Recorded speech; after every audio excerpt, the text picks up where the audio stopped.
First, go to Effects. I'm going to select my premium effect. Then I'm going to right click, click Create Compound Clip. Now you're going to pre-process the compound clip.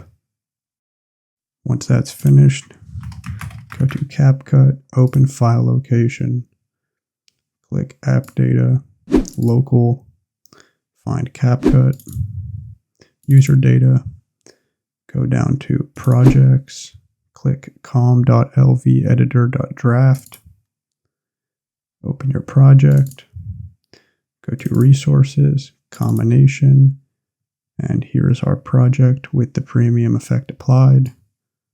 Go back to CapCut, drag that on, delete the original clip. As you can see, we have our premium effect applied, and we can go to Export, and we can export it with no issues. Click Export, and done.